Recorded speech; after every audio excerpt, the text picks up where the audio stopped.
Hello guys, welcome to my YouTube channel smart Shri classes. जय हिंद प्यारे दोस्तों। जैसा कि आपको पहले ही बता दिया गया, कल से ही रेगुलर वीडियो आपको बायोलॉजी की प्रोवाइड की जा रही है, जैसा कि आपका डिमांड भी था और सर ने भी बार बार मुझसे आग्रह किया कि सर बच्चे बायोलॉजी की डिमांड कर रहे हैं। ठीक है, तो आप लोगों को बच्चों बायोलॉजी पढ़ना था, इसलिए बायोलॉजी को वीडियो को लेकर के हमें फिर से आपके इस चैनल पर एक बार हाजिर हैं। तो मैं विपिन सर, आइए, चूँकि सिलेबस बहुत ज़्यादा है, क्योंकि लगभग जुलाई भी लगभग 10-12 दिन बीत चुके हैं और इस बार कोरोना काल नहीं है कि 30% कट गया है पिछले वर्ष की तरह कि जल्दी से कवर हो जाएगा। ठीक है, इसलिए पूरा पढ़ाना है। तो अब हम वीडियो में ज़्यादा लेक्चर या इंट्रोडक्शन नहीं देंगे, सब कुछ आप लोगों को पता है। तो हम आइए, आज का हमारा जो टॉपिक होने वाला है, ठीक है, कल की वीडियो में आपने बायोलॉजी का इंट्रोडक्शन देखा था, आज का इंट्रोडक्शन नहीं। आज हम बायोलॉजी में क्या करेंगे, जीवों में जनन, जो कि पहले चैप्टर का नाम है। ठीक है, आपके बायोलॉजी में पूरा का पूरा जो यूनिट है वो 5 यूनिट में लगभग सभी सिलेबस को बांटा गया है और हर यूनिट में 4-5 चैप्टर हैं। इस तरह से कुल मिलाकर के लगभग 15-16 चैप्टर आपको पढ़ने हैं, जिससे पहले यूनिट का नाम जनन है अर्थात रिप्रोडक्शंस, और उस यूनिट की पहले चैप्टर का नाम भी क्या है, जीवों में जनन। ठीक है, तो सबसे पहले हम समय ज्यादा लास्ट ना करते हुए अपने टॉपिक पे ध्यान देते हैं। तो सबसे पहले जीवों में जनन किसे कहते हैं, अर्थात what do mean about reproduction in living beings, इसकी डिस्कशन यहाँ पे हम करने जा रहे हैं। ठीक है, तो फटाफट एक बार सब लोग अगर इस चैनल पे नए हैं तो चैनल को सब्सक्राइब कर लीजिए, बेल आइकन दबाइए, और अगर आप पहले से सब्सक्राइबर हैं तो आप इस वीडियो को लिंक अपने ग्रुप में भी शेयर कर दें, ताकि जिससे सबको ये वीडियो मिल जाए। ठीक है, तो आइए देखते हैं आज का जो हमारा टॉपिक है। बेटा सभी लोग ध्यान से देखेंगे कि टॉपिक है जीवों में जनन। ठीक है, ये पाठ का नाम है और इस पाठ में पहली जो हेडिंग पढ़नी है वो जीवन चक्र पढ़ना है। क्या पढ़ना है बेटा, जीवन चक्र पढ़ना है, अर्थात लाइफ साइकिल के बारे में हम यहाँ पे आज समझने जा रहे हैं। ठीक है, तो हमने 100 बार बताया था, एक बार फिर से बता रहे हैं बेटा कि बायोलॉजी का जितना भी सिलेबस है, जितने भी टॉपिक्स हैं, चाहे वो जनन वाला चैप्टर हो, चाहे जेनेटिक्स वाला हो, चाहे इन्वायरमेंट्स वाला, बहुत सारे चैप्टर, जितने भी चैप्टर हैं सभी को आपको केवल और केवल इस वीडियो को ध्यान से रेगुलर पढ़ना है और आपको कभी वीडियो को मिस नहीं करना है। और इसमें मैं आपको ज़्यादा से ज़्यादा समझा करके पढ़ाऊंगा ताकि आपको रटने की ज़रूरत ना पड़े। ठीक है, तो जैसे कि यहाँ पे हम आज का हमारा पहला टॉपिक होने जा रहा है, जीवन चक्र किसे कहते हैं, अर्थात what do you mean about life cycle, जीवन चक्र किसे कहते हैं। तो आपको मैंने कहा रटना नहीं है, रट के नहीं पढ़ाते कभी हम, रट के आपको नहीं समझाएंगे, तो आपको केवल हम रटाने पे जोर नहीं देंगे, समझाने पे जोर देंगे। और एक बार समझ के आपने पढ़ लिया तो गारंटी है आप कभी भूलोगे नहीं जिंदगी भर। ठीक है, इसलिए ध्यान से देखिए चक्र का मतलब क्या होता है दोस्तों। ठीक है, आप ध्यान दीजिए, जैसे कोई ये लाइन है तो इसे तो हम चक्र कहेंगे नहीं, इट इज नॉट साइकिल, ये साइकिल नहीं है, बट ये लाइन एक रेखा है। लेकिन अगर हम इसी को ऐसे कर दें, ऐसे करके यहाँ पे मिला दें, तो अब आप ये शायद एक रिंग, एक चक्र, एक साइकिल का कार्य करने लगा। ठीक है ना, साइकिल का मतलब क्या हुआ, जहां से आपने स्टार्ट किया, यहीं से स्टार्ट किया था ना मैंने इस रेखा को, यहीं से स्टार्ट किया और यहां से होते हुए फिर से यहीं पे क्या किया, पहुंच गया, तब ये जो बना इसी को साइकिल कहते हैं, अर्थात चक्र कहते हैं। तो कुछ इसी तरह से दोस्तों हमारे जीवन की भी शुरुआत होती है, इसीलिए इसे जीवन चक्र कहते हैं। जैसे लोग कहते हैं ना, किसी का जन्म देने वाला ऊपर होता है और जब मर जाते हैं लोग, कोई भी जीव जब मर जाता है, या हम ही आप में ले लीजिए, हमारे आपके ही समाज से कोई व्यक्ति जब मर जाता है तो लोग कहते हैं कि ऊपर चले गए, स्वर्गवासी हो गए, यानी कि जन्म भी वहीं से हो रहा है और मृत्यु होने के बाद भी वहीं पहुंच रहे हैं, यानी वहीं से आ रहा है कोई जीव और वहीं जा रहा है, यानी यहीं से साइकिल शुरू हुई थी। ठीक है, और यहीं पहुंच रहा है, तभी तो ये चक्र है। तो इसी प्रकार जीवन में भी है क्या, कि जीवन में जन्म से लेकर, ठीक है, कहां से, जन्म से लेकर, बताओ किसी जीव के जीवन की स्टार्टिंग कहां से होती है, जब वो पृथ्वी पर जन्म ले लेता है। ठीक है, मां के गर्भ से जब कोई बच्चा, कोई जीव बाहर आता है, ठीक है, तब से लेकर के और जब तक मृत्यु नहीं हो जाती है, मृत्यु की अंतिम अवस्था, अंतिम सांस तक के बीच। ठीक है, यहां लिखेंगे हम क्या, मृत्यु तक की अवस्था, मृत्यु तक की अवस्था को, ठीक है, या अवस्था के बीच, ये जो बीच है दोनों के, जन्म से मृत्यु के बीच का जो समय है, ठीक है, टाइम है, इसी समय को हम क्या कहते हैं, जीवन चक्र कहते हैं। अर्थात एक सरल शब्द में समझा जाए तो किसी जीव के जन्म से लेकर मृत्यु तक की अवस्था के बीच में जितना टाइम पीरियड उस जीव ने अपना इस पृथ्वी पर गुजारा, उसी को हम क्या कहते हैं बेटा, उस समय को ही हम जीवन चक्र कहते हैं, अर्थात लाइफ साइकिल कहते हैं। ठीक है, अब इसी को मान लीजिए एक लाइन में आपको लिखना हो कि कैसे लिखेंगे। ठीक है, तो यहाँ पे जीवन चक्र को आप डिफाइन कर सकते हो। ठीक है, क्या डिफाइन करोगे कि किसी जीव के जन्म से लेकर, ठीक है, जन्म से लेकर मृत्यु तक की अवस्था को, मृत्यु तक की अवस्था, ठीक है, मृत्यु तक की अवस्था को उसका जीवन चक्र कहते हैं। ठीक है, क्या कहते हैं, उसका जीवन चक्र कहते हैं। ये आपका हो गया एक तरह से डिफिनीशन। समझ में आ रहा है कि नहीं? तो जीवन चक्र में हमने कहा कुछ रटिएगा। चक्र का मतलब जहां से स्टार्ट हुआ वहीं पहुंचना। तो इस जीव पर जो कोई जीव होता है इस पृथ्वी पर, तो उसकी स्टार्टिंग कहां से होती है, जन्म से, और एंड कहां होती है, मृत्यु तक ना। तो उसी प्रकार जन्म से लेकर मृत्यु तक की अवस्था के चक्र को, समय को हम क्या कहते हैं, काल को क्या कहते हैं, जीवन चक्र कहते हैं, अर्थात उसका लाइफ साइकिल कहते हैं। ठीक है, ये हो गया।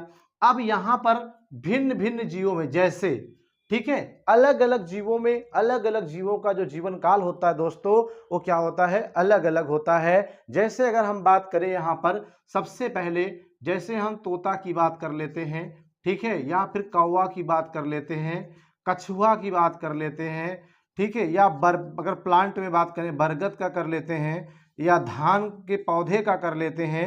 ठीक है, इसी प्रकार अगर हम अलग अलग देखें, या फिर मान लीजिए और ले लेते हैं, अगर एग्जाम्पल में घोड़ा का कर लेते हैं। ठीक है, घोड़ा का मतलब हाथ जानते हैं ना, या मान लीजिए इसी में हमने तोता, कौवा, घोड़ा के बाद कुत्ते की बात कर लिया। ठीक है, ये डॉग होता है ना, कुत्ता। तो सबका अपना एक जीवन काल होता है। ठीक है, तो जीवन काल का मतलब जन्म से लेकर मृत्यु तक। अगर इसी में एक बात हम कर ले, मनुष्य की बात कर लेते हैं, तो मनुष्य का जो औसत जीवन काल माना गया है वो कितना माना गया है, 100 वर्ष। इसका मतलब क्या हुआ 100 वर्ष का, कि कोई भी मनुष्य जब जन्म लेगा तो जन्म से लेकर के मृत्यु तक के बीच का उसका जो वर्ष होगा, टाइम होगा, वो क्या होगा, 100 साल होगा।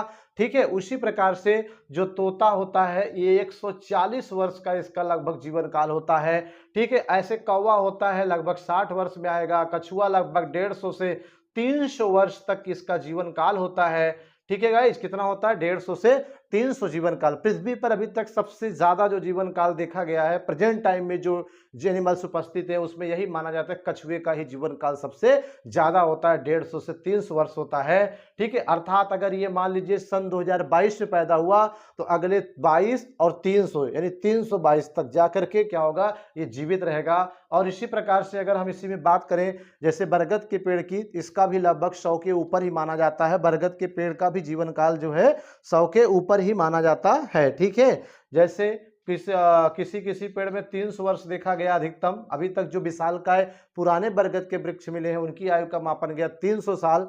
ठीक है, और आसानी से ये भी 200 साल 300 साल तक आसानी से ये प्लांट जीवित रहता है। ठीक है, अब धान के पौधे की बात करें तो आपको पता होगा धान की पौधे की रोपाई हो रही होगी आप लोगों के यहाँ। जुलाई से स्टार्ट होता है और लगभग नवंबर दिसंबर या नवंबर के पहले ही कट जाता है। मतलब जुलाई, अगस्त, सितंबर, अक्टूबर, नवंबर, 5 महीने यानी 15 लगभग 150 दिन। ठीक है, 150 वर्ष नहीं करना इसको, 150 दिन है। ठीक है, 150 दिन है। ऐसे घोड़े की बात करें तो लगभग 60 वर्ष इसका भी जीवन काल है। कुत्ते की बात करें तो 20 से 30 वर्ष इसका भी जीवन काल होता है। ठीक है, तो ये आपका कन्फर्म। इसी में अगर हम बात कर लें बेटा हाथी की, जिसे आप एलिफेंट कहते हैं, क्या कहते हैं, एलिफेंट कहते हैं, हाथी कहते हैं, तो इस हाथी का भी जीवन काल कितना होता है, लगभग 90 वर्ष होता है।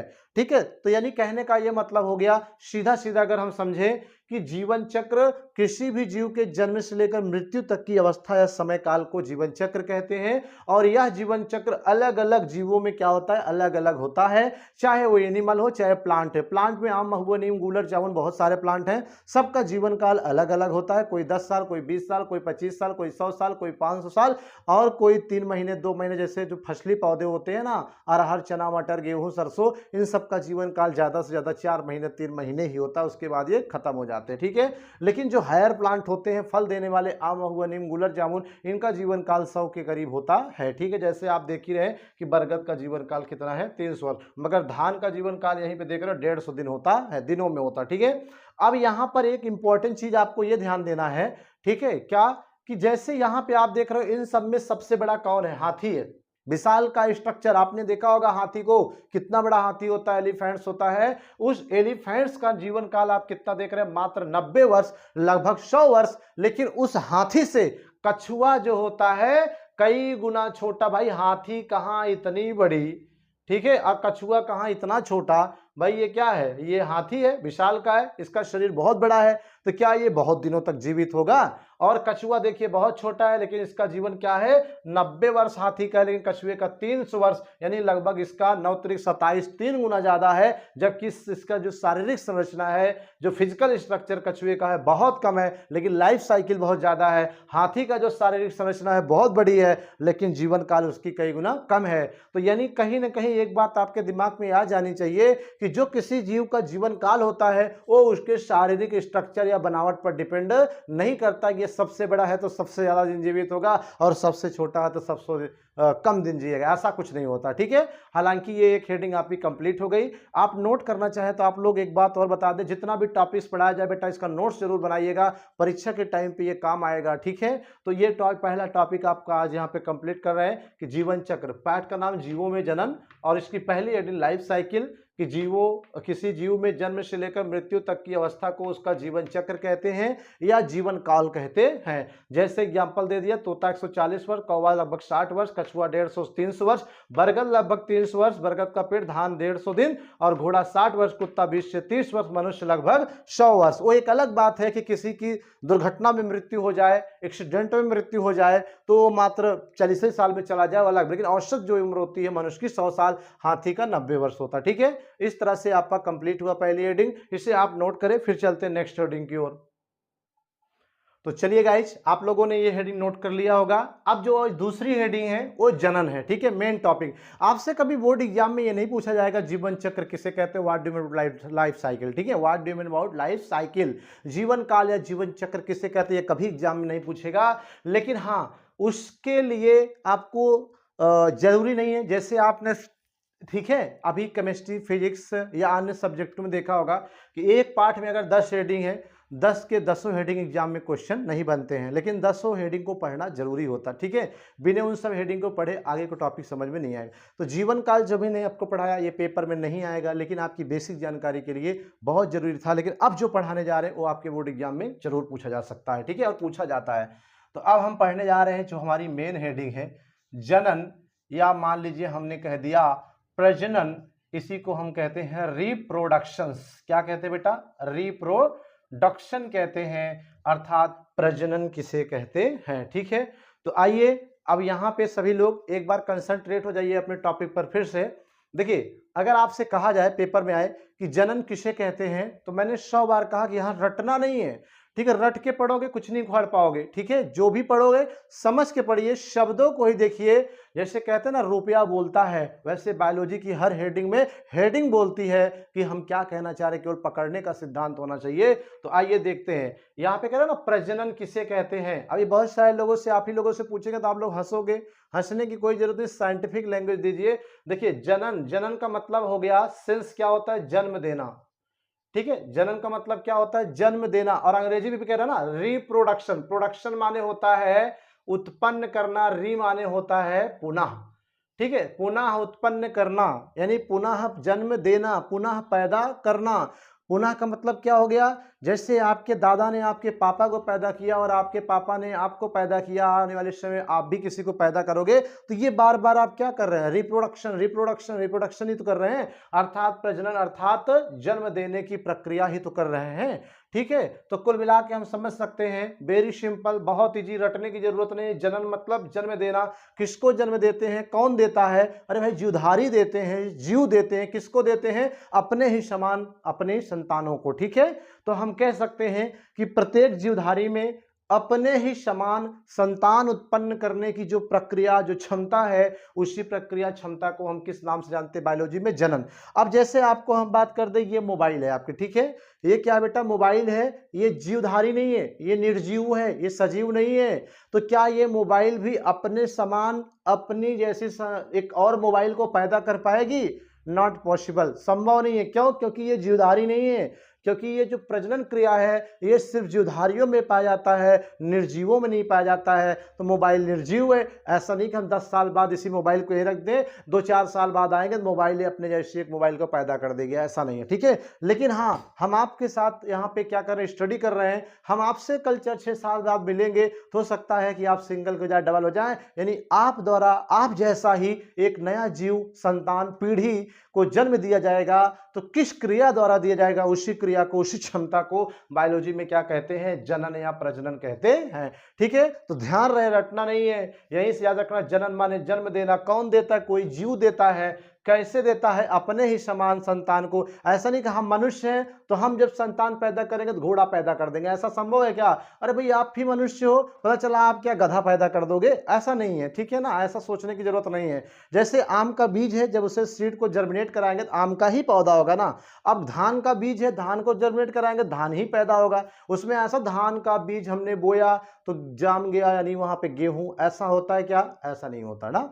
तो उसी प्रकार कह रहे हैं कि अपने समान, समझ गया कि नहीं भाई? शेर है तो वो जब अपने समान संतान पैदा करेगा, जो संतान पैदा होगी उसी के हूबहू होगी ना, गधे के समान तो नहीं हो जाएगी ना।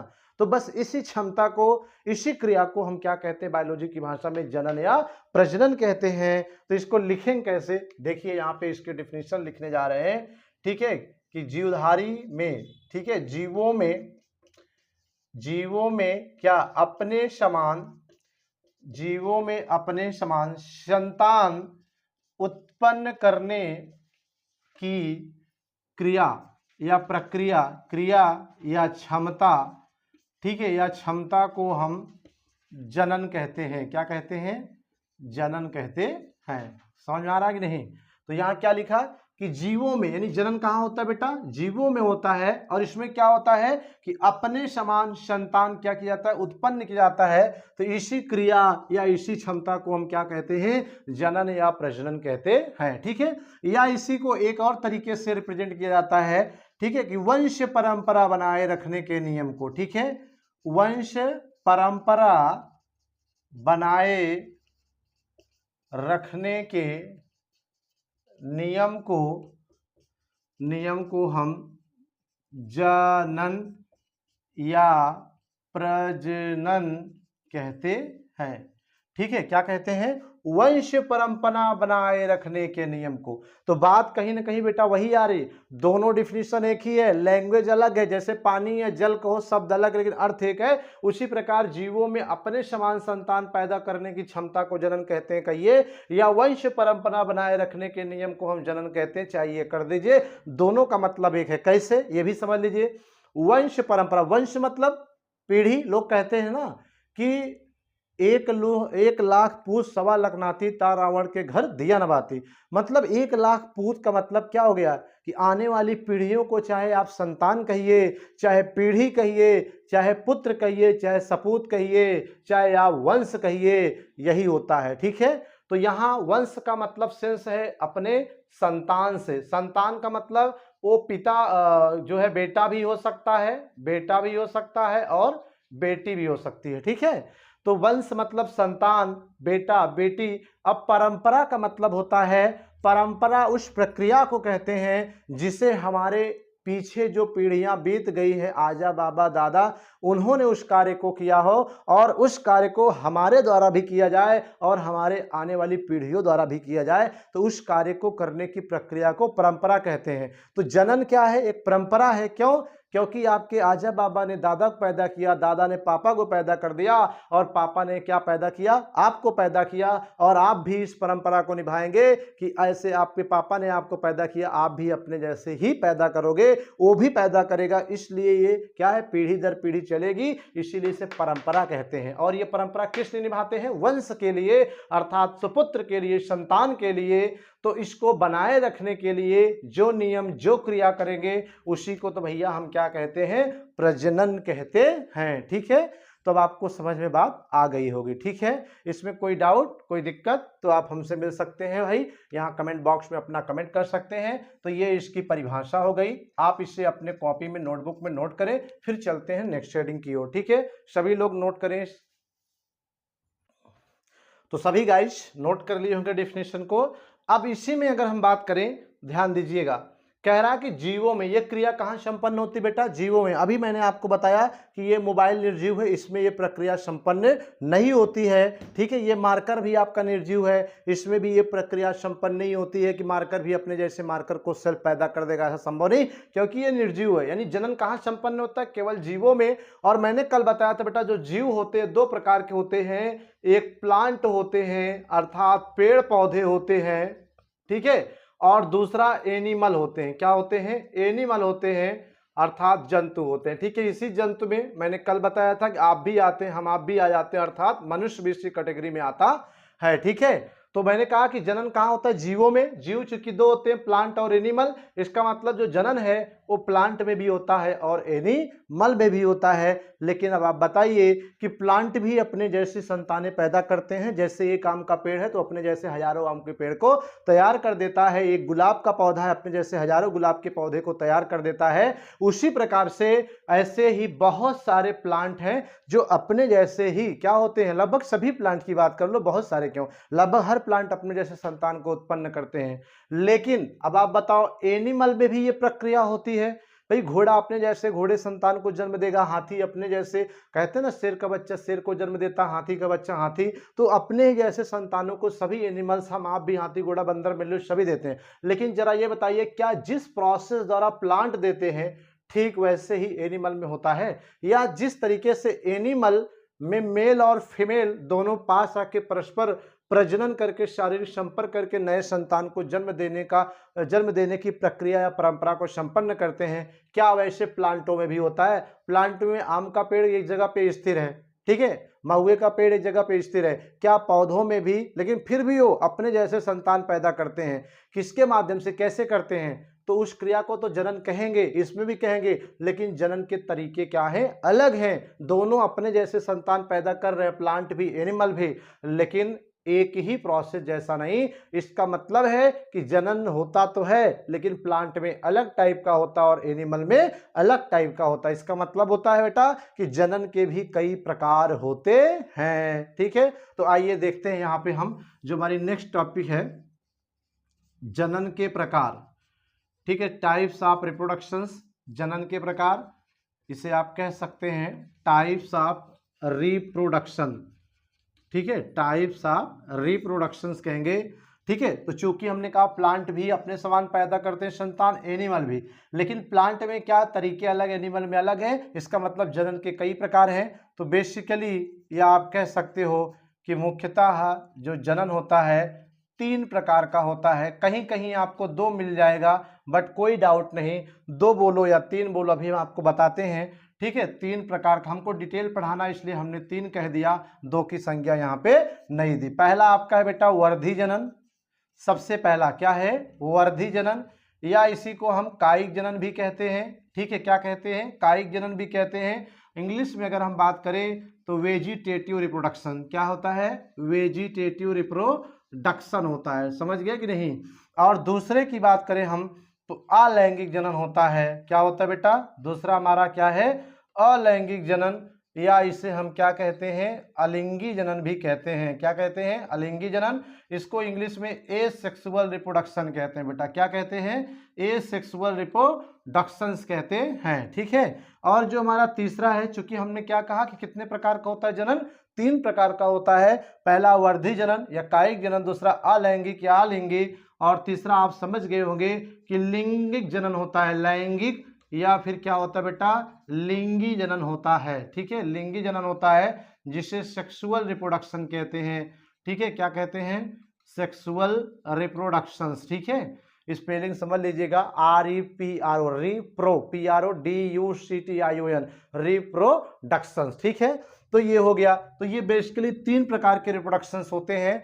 तो तीनों का नाम आपको यहाँ पे स्क्रीन पे दिख रहा होगा, आप सभी लोग ध्यान से देखिएगा।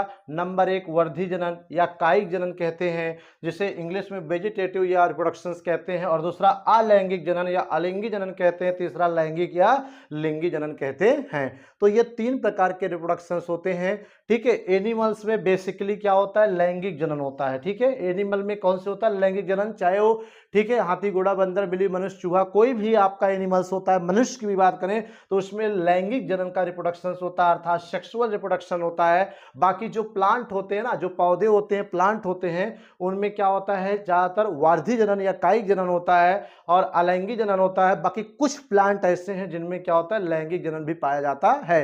यानी पौधों में वर्धी जनन जिसे कायिक जनन कहते हैं, अलैंगिक जनन एसेक्सुअल और लैंगिक जनन, तीनों प्रकार के जनन पाए जाते हैं पौधों में। लेकिन जो जंतुओं की बात करें तो ये जंतुओं में आपका जो है लैंगिक जनन ही पाया जाता है। ठीक है, ये होता है। तो अब वर्धी जनन किसे कहते हैं, अलैंगिक जनन किसे कहते हैं, लैंगिक जनन कहते हैं किसे, इस सब के बारे में भी हम विस्तृत डिस्कशन करेंगे।